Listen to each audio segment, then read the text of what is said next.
आज अपने यहाँ लोहावट में 22 दिनों से ये धरना चल रहा है। इस धरने में 5 दिन तक उन लाश को उस मुर्दाघर में रखवाया गया, लेकिन जनता को और हमारे जो एमएलए साहब हैं किशन जी और भागीरथ जी, इनको गुमराह करके और भ्रम में डाल करके और उनका अंतिम संस्कार कर दिया गया। ये हमारी जनता के साथ भारी अन्याय हुआ है, बहुत अन्याय हुआ है। और जो ये धरना प्रदर्शन चल रहे हैं, ये किशन जी के नेतृत्व में हमारे लोहाट की जनता के लिए न्याय मांग रहे हैं और ये न्याय हमको मिलना चाहिए। ये गूंगी बहरी सरकार है, इनके कानों पर जूं भी नहीं रेंगती है। और 20 दिन से इन्होंने 10 दिन तक इन्होंने आमरण अनशन रखा और उस आमरण अनशन को इस छोटी सी बिटिया ने महसूस किया और इसने तोड़ाया। कोई भी यहाँ नेता आकर के इनको आमरण अनशन तोड़ाना चाहिए था, लेकिन नहीं किया ये काम। अपने लिए बहुत ही शर्मनाक की चीज है। मेरी बहन बेटियां अगर घर में सुरक्षित नहीं रह सकती है तो उनको कौन सा सहारा चाहिए? ये जनता से मैं पूछना चाहती हूँ, प्रशासन से पूछना चाहती हूँ, फिर वो सुरक्षित कौन सी जगह रहेगी? ये बताओ आप। ये जनता जो है सरेआम, ये जो अपराधी हैं, ये सरेआम आकर के दिन दहाड़े इस तरह बहन बेटियों को हत्या कर देते हैं। और ये छोटे बच्चे जो नाबालिग बच्चे हैं, अनाथ हो जाते हैं। इनको कुछ भी ये इसके बारे में ज्ञान, इसके बारे में समझ नहीं है। कुछ तो दया करो, कुछ तो अपराधियों दया करो।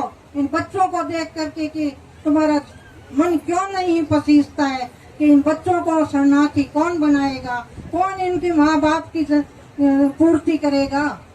ये तो सोचो मेरी बहन, मेरे भाइयों, अपराधियों, इन बच्चों के लिए कुछ तो आपको दिल में जगह होनी चाहिए। और इन बच्चों को, मासूम को कौन सहारा देगा? आप ये बताओ। इन अपराधियों को सजा मिलनी चाहिए और बहुरी देवी को न्याय मिलना चाहिए और बहुरी देवी के परिवार के साथ न्याय होना चाहिए। मैं आप प्रशासन से ये गुजारिश करती हूँ कि ये जो भजन लाल जी की सरकार है, इनको कुछ भी समझ में नहीं आता है। जो कहते हैं, जो प्रशासन के अनुसार चलते हैं। और ये प्रशासन जो है, ये इनके मन में, इनके दिल में जो कलेक्टर साहब हैं, एसपी साहब हैं, उनको जूं भी नहीं रहेंगे। ये अपने हृदय पर दिल की बात को गहराई से ले और मन को अपने पत्थर की तरह मत बनाओ। न्याय दिलाओ और न्याय दिलाओ इस जनता को। ये जो भंवरी देवी है, इसको न्याय दिलाओ। ये आज इनके साथ हुआ है। आप ये मत सोचो कि हम सुरक्षित हैं। ये तो कल आपके साथ भी हो सकता है और ये कोई दिन कोई किसी को पता नहीं चलता है। मेरी बेटी जो भंवरी आज इस तरह से इन बच्चों को छोड़कर चली गई है, हम सब के लिए, समाज के लिए, 36 कौम के लिए बड़े ही दुख की बात है। देखो इन बच्चियों को दया से, द्रव्य से हृदय पिघल जाता है। इन मासूम बच्चों को कहाँ शरणार्थी बनाएंगे, कहाँ इनकी सुरक्षा करेंगे? वो माँ के आंचल में ही सुरक्षित रह सकती है और कोई ऐसा आंचल नहीं है जिसके अंदर वो सुरक्षित रहे। जहाँ पर यत्र नारी पूज्यते तत्र देवता रम्यन्ते। पहले पूर्व काल में बहुत पीढ़ियों से संतों के आशीर्वाद से जहाँ नारी की पूजा होती थी, वह देवताओं का रमण होता था। लेकिन ये देवताओं का रमण का इस हिसाब से, अपराधियों के हिसाब से, ये राक्षसों की नारी बनाना चाहते हैं क्या? मैं ये पूछना चाहती हूँ उन अपराधियों कि राक्षसों का आप समाज बनाना चाहते हो या राक्षसों की तरह आप क्यों ये अन्याय कर रहे हो? मेरी प्रार्थना है कि भंवरी को न्याय दो, भंवरी को न्याय दो और भंवरी के परिवार को न्याय मिलना चाहिए और अपराधियों को सजा मिलनी चाहिए। ये अपराधी नहीं है, ये कोई बहुत बड़े धोखेबाज आदमी है। ये किसी के साथ भी ऐसा अन्याय कर सकते हैं।